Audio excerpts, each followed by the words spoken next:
তাই না আমি একটু আরেকটু বলি আমি তো আপনি মাঝখানে আমার এখানে স্ট্যাটাসটা কিন্তু শেষ হয়নি ওনার উচিত ছিল আমি মনে করি যেহেতু উনি প্রথম লাইনটা পড়েছেন ওনার উচিত ছিল শুরু করা পুরো স্ট্যাটাসটা পড়া কারণ এখানে অনেক বড় একটা মেসেজ আছে যেহেতু একটা স্ট্যাটাস নিয়ে উনি আলাপ করছেন উনার জায়গা থেকে দায়িত্বশীল আচরণ এটাই করা উচিত ছিল যে উনি পুরো স্ট্যাটাসটা পড়া উচিত ছিল যেখানে অনেকগুলো বিষয় তুলে ধরেছেন উনি এবং আপনি পুরো স্ট্যাটাসটা পড়েছেন নিশ্চয়ই নো আমি তো ফেসবুক বিশারদ না আমি বারবার বলছি আপনাকে যে শিরোনামে উনি স্ট্যাটাসটা দিয়েছেন ওটারই ব্যাখ্যা করেছেন মোশাররফ আহমেদ ঠাকুর বর্তমান পরিস্থিতিকে আপনি কিভাবে ব্যাখ্যা করবেন এটা যুদ্ধ পরিস্থিতির মতো কিনা ধন্যবাদ নাজমুল আশরাফ আপনার দর্শক শ্রোতা অপর বিজ্ঞ আলোচক দেখুন একজন মানুষ যখন শপথের অধীনে থাকেন মাহফুজ আলম তো শপথ নিয়েছেন তিনি অনুরাগ বিরাগের বশবর্তী হয়ে কোনো কিছুই করবেন না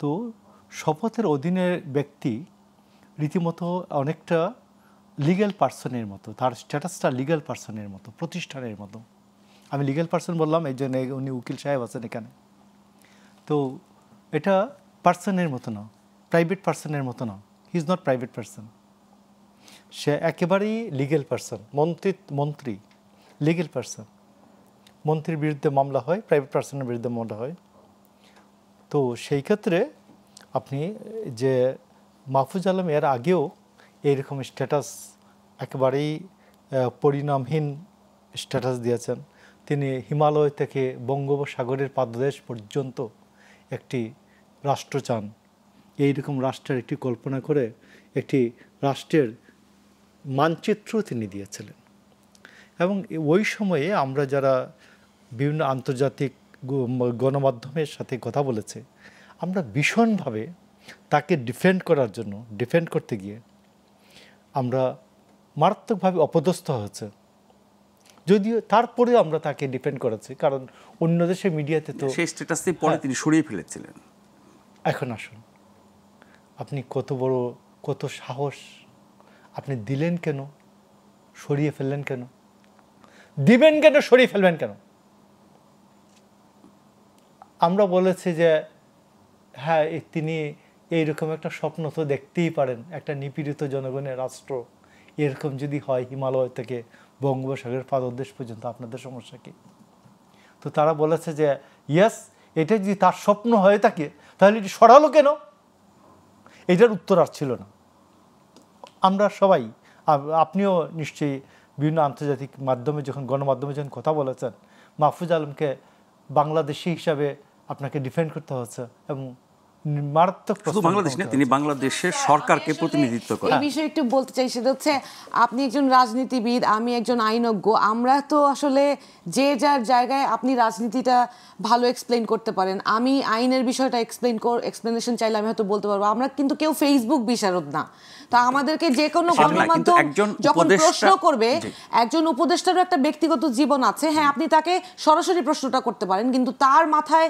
ব্যক্তিগতভাবে কি চিন্তাটা আসছে সেটা একজন আইনজ্ঞ বা একজন রাজনীতিবিদ হিসেবে আমরা ফেসবুক বিশারদ হয়ে যদি আলোচনা চালিয়ে যাই এটা আসলে কারোর জন্যই সুন্দর না শুধু তাই না আমি একটু আরেকটু বলি আমি তো আপনি মাঝখানে আমার এখানে স্ট্যাটাসটা কিন্তু শেষ হয়নি ওনার উচিত ছিল আমি মনে করি যেহেতু উনি প্রথম লাইনটা পড়েছেন ওনার উচিত ছিল শুরু করা পুরো স্ট্যাটাসটা পড়া কারণ এখানে অনেক বড় একটা মেসেজ আছে যেহেতু একটা স্ট্যাটাস নিয়ে উনি আলাপ করছেন উনার জায়গা থেকে দায়িত্বশীল আচরণ এটাই করা উচিত ছিল যে উনি পুরো স্ট্যাটাসটা পড়া উচিত ছিল যেখানে অনেকগুলো বিষয় তুলে ধরেছেন উনি এবং আপনি পুরো স্ট্যাটাসটা পড়েছেন নিশ্চয়ই নো আমি তো ফেসবুক বিশারদ না আমি বারবার বলছি আপনাকে যে শিরোনামে উনি স্ট্যাটাসটা দিয়েছেন ওটারই ব্যাখ্যা করেছেন আপনি শিরোনামটা পড়েছেন জানাচ্ছি আমি শিরোনাম পড়ে আমি কাউকে জাজ করার একদমই প্রতিপক্ষ এবং আপনার উচিত ছিল পুরো স্ট্যাটাসটা পড়ে প্রোগ্রামটা শুরু করা এক দ্বিতীয় হচ্ছে এখানে উনি আমি এখানে যখন স্ক্রল ডাউন করছি না না না আমি তো অবশ্যই প্রশ্ন করতে পারি যে উনি কেন পুরো স্ট্যাটাসটা পড়লো না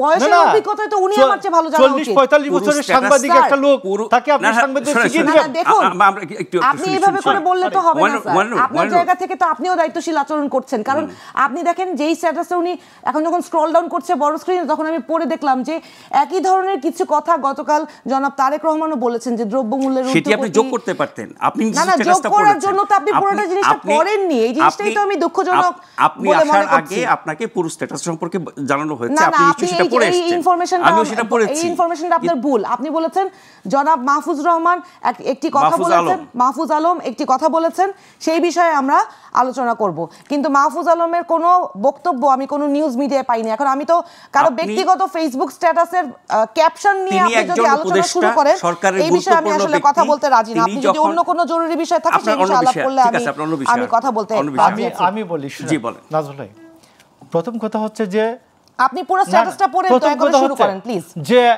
এইটা যদি তার স্ত্রীর কমিউনিকেশন হয়, প্রিভিলেজ কমিউনিকেশন হয়, প্রিভিলেজ কমিউনিকেশন হয়, লিগ্যাল ল্যাঙ্গুয়েজ আছে প্রিভিলেজ কমিউনিকেশন, এটা তার স্ত্রীর সাথে যদি যোগাযোগ হয়, ডাকাতের স্ত্রীর সাথে যদি ডাকাত যোগাযোগ করেন, আমি ইন্টারগেশন করতে পারি না, আমি এটা কোর্ট করতে পারি না। উকিল সাহেব যদি তার সহকারীর সাথে যোগাযোগ করেন, এটা করতে পারি না। এটা প্রিভিলেজ কমিউনিকেশন না, এটা এটা হচ্ছে মাহফুজ আলমের ব্যক্তিগত জীবন নিয়ে উনি তার স্ত্রীর ভালোবাসা, স্ত্রীকে কিভাবে ভালোবাসতে হবে, এটা কি এই পাবলিক রকম স্ট্যাটাস স্টেটমেন্ট না। না? এটা কি পাবলিক Public স্টেটমেন্ট? statement টা পুরোটা পড়েন, দয়া করে পাবলিক public স্ট্যাটাস, statement পুরোটা পড়েন। এটা পাবলিক স্ট্যাটাস। বাংলাদেশকে নিয়ে তিনি বলেছেন বাংলাদেশে নাকি যুদ্ধ পরিস্থিতি বিরাজ করছে। আপনি কি বাংলাদেশে অনুভব যুদ্ধ করছেন পরিস্থিতি না? বিরাজ করছে না। আমি বাংলাদেশে আপনি- যুদ্ধ না, না, পরিস্থিতি সেটাই- বিরাজ করছে না। হুমায়ুন, আপনি আপনার মত দিয়েছেন, আপনি আমি কি ওনার দয়া মত করে দেই। পুরো স্ট্যাটাসটা না, পড়েন, আপনি- তারপর আলোচনাটা শুরু করি। না না, এইটা পুরো স্ট্যাটাসটা পড়েন, তারপর আলোচনাটা শুরু করি প্লিজ। আপনি ওনার কথা শুনেন। আমি আপনাকে বলছি, মাহফুজ আলমের স্ট্যাটাস শুধু এক লাইনেই, হাজার লাইনে মহাকাব্য হয় না, এক লাইনের মহাকাব্য হয়। তো এইখানে জীবনানন্দ দাশ যদি শুধু বর্ণলতা সেনের বাইরে আর কোনো কবিতা নিজের জীবনে না লিখতেন, তাহলে বাংলা সাহিত্যের অনেক বড় কবি হতেন। তো এই জন্য আমি আপনাকে বলছি যে মাহফুজ আলম যেটা বলেছেন যে বাংলাদেশে একটি যুদ্ধ পরিস্থিতি বিরাজ করছে, বাংলাদেশে যুদ্ধ পরিস্থিতি বিরাজ করছে, এই জন্য বলতে চান যে নির্বাচনটি পিছিয়ে দিতে চান। বাংলাদেশে ডক্টর ইউনূস যুদ্ধ পরিস্থিতির মতো তার বাহিনীকে প্রস্তুত থাকতে বলেন, তিনি নির্বাচনটি পিছিয়ে দিতে চান, এই জন্য বলতে চান।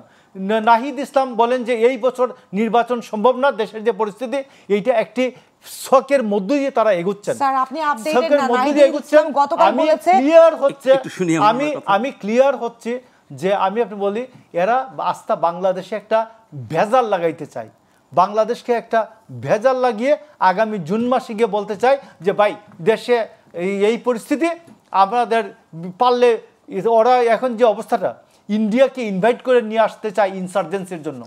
তো No, sir. এইখানে ইন্ডিয়াকে আমরা প্রতিহত করতে চাই, যাতে আমাদের না, রাষ্ট্রীয় ইন্ডিয়াকে বিষয়ে তারা interfere আমরা না করে। আক্রমণ করতে চাই, প্রতিহত করব। রাষ্ট্রীয় আপনি বিষয়ে শেষ করুন। ইন্ডিয়া আপনি আমাদের বলবেন, রাষ্ট্রীয় আপনি বিষয়ে বলবেন। ইন্টারফেয়ার করবে না, এটাই না, না, আমাদের প্রশ্ন। হুমায়ুন, আমি আপনি বলবেন, উনি শেষ করুন, আপনি কনটেক্সটটা আপনি বলবেন। মিস আউট করছেন। একজনের পুরো কনটেক্সটটাকে বের করে দিয়ে আপনি একটা লাইন দিয়ে আপনি পুরো আপনার মতো কনটেক্সটটাকে আপনার বের করে সময় বলবেন, দিলেন। হুমায়ুন, আপনার please। সময় এটা বলবেন ঠিক না, আমি বলছি। এটা ঠিক না, আপনি এটা আপনি অপসাংবাদিকতা। বলবেন, আপনার মত আপনি বলবেন। এটা আমরা একদমই শুনি। অপসাংবাদিকতা, আমি একদমই অপোজ করলাম বিষয়টা। আমি সম্পূর্ণ স্ট্যাটাসটা পড়েন, আমি সেটা চাই। আপনাকে পুরো স্ট্যাটাসটা দেওয়া হবে, একটু অপেক্ষা করেন।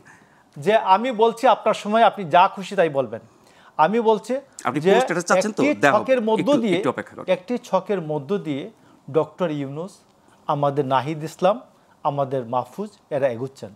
আপনি মনে করে দেখুন তো যে নাহিদ ইসলাম যখন পদত্যাগ করলেন, নাহিদ ইসলামের ডান পাশে বসে আমাদের যে প্রেস সচিব, তিনি বললেন আগামী দিনের নেক্সট প্রাইম মিনিস্টার। তো নাহিদ ইসলামকে জুনায়েদ সাকিকে পাশে বসাই উনি বলবেন নেক্সট প্রাইম মিনিস্টার। বলুক দেখি কালকে নূর আছে না আমাদের গণসংহতি, নূরকে বলুক। গণঅধিকার পরিষদ। হ্যাঁ, গণ অধিকার পরিষদের। তো নাহিদ ইসলাম যখনই রিজাইন করেছেন,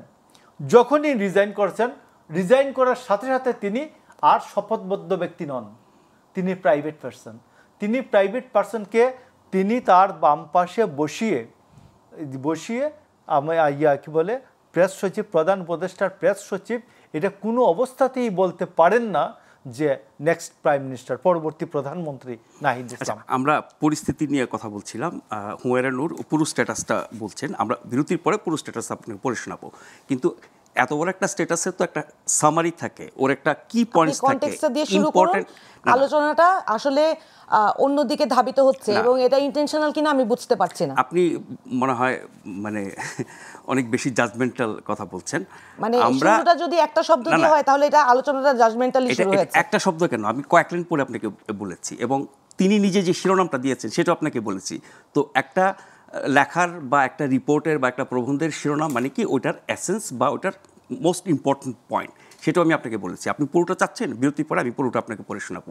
কিন্তু আমি বলছি যে উনি একজন উপদেষ্টা হিসেবে ওনার কাছে মনে হয়েছে আমি পরিস্থিতিটা চাচ্ছি এরকম। আপনি জাতির কাছে পুরো স্ট্যাটাসটা পড়ে শোনান। আমি বললাম তো আপনাকে বিরতির পরে আপনাকে পড়ে শোনাবো। আমার হাতে এই মুহূর্তে নাই, আমাকে যখন দেওয়া হবে প্রোডাকশন টিম থেকে সেটা আপনি পড়ে শোনাবো। কিন্তু আমি বলছি যে একটা স্ট্যাটাস পুরোটা পড়ার পরে আপনি বলবেন ভালো কথা, কিন্তু যেটুকু আমি বলেছি আপনি তাহলে কনটেক্সটটা বলেন, সামারিটা। আপনি তো ওটা জানেন, ওটা নিয়ে আলোচনা হচ্ছে।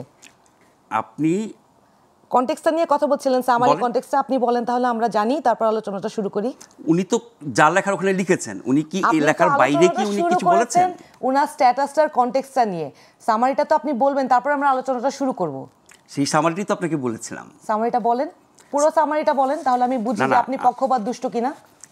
আপনি অনেক বেশি আক্রমণাত্মক হয়ে যাচ্ছেন। না না, আমি আসলে বুঝতে পারছি না যে আলোচনাটা আমি বলছি যে একজন গুরুত্বপূর্ণ উপদেষ্টা বর্তমান পরিস্থিতি নিয়ে একটা স্ট্যাটাস দিয়েছেন, উনার ভাবনাটা কি হতে পারে উনি সেটা উপদেষ্টা নিয়েও হিসেবে আমি আমার মতামত ব্যক্ত করেছি। না না, আপনি এটাও বলতে পারেন যে উনি তো উপদেষ্টা, উনি উনার মত দিয়েছেন, আমি ওনার সাথে একমত না, বা আমি ওনার মত নিয়ে আমি যেটা একজন সাধারণ মানুষ হিসেবে আপনি জাতীয় নাগরিক পার্টির একজন গুরুত্বপূর্ণ নেত্রী হিসেবে, সদস্য হিসেবে, এই গণ অভ্যুত্থানের খুব গুরুত্বপূর্ণ ভূমিকা রাখা ব্যক্তি হিসেবে আমি আপনার কাছে এটা ব্যাপারে একটা মতামত বা প্রতিক্রিয়া চাইতেই পারি, তাই না? আমি আমার মতামতটা প্রথমেই জানিয়েছি, কিন্তু আমি যখন বুঝতে পারলাম যে এই স্ক্রিনে যখন আমি পুরো স্ট্যাটাসটা যখন স্ক্রল ডাউন হচ্ছিল, তখন আমি বুঝতে পারলাম যে পুরো স্ট্যাটাসের কনটেক্সটটা ডিফারেন্ট হতে পারে। এই জন্য আমি আপনাকে অনুরোধ করেছি যে পুরো স্ট্যাটাসটা আমি সেটা আপনাকে শোনাবো। আমি বলছি কি যে পুরো স্ট্যাটাসটা থেকে তো এই কথাগুলো আলাদা না, বা উনি কি একটা শিরোনাম দিয়ে স্ট্যাটাস দিয়েছেন এবং তার শুরুতে।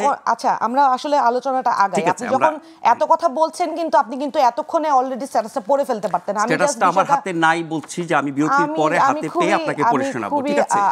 আশ্চর্য হচ্ছি যে স্ট্যাটাস আপনার হাতে নাই, আপনি সেই স্ট্যাটাস নিয়ে আলোচনা শুরু করলেন। সেই স্ট্যাটাস আপনাকে দেখানো হয়েছে, সেই স্ট্যাটাসের সারমর্ম আপনাকে বলা হয়েছে। আপনি কি সিদ্ধান্ত নিয়েছেন যে আপনি? না না, অসুবিধা নাই। আর কোনো গুরুত্বপূর্ণ আলোচনা থাকলে আমরা সেটা নিয়ে আলাপ করতে পারি।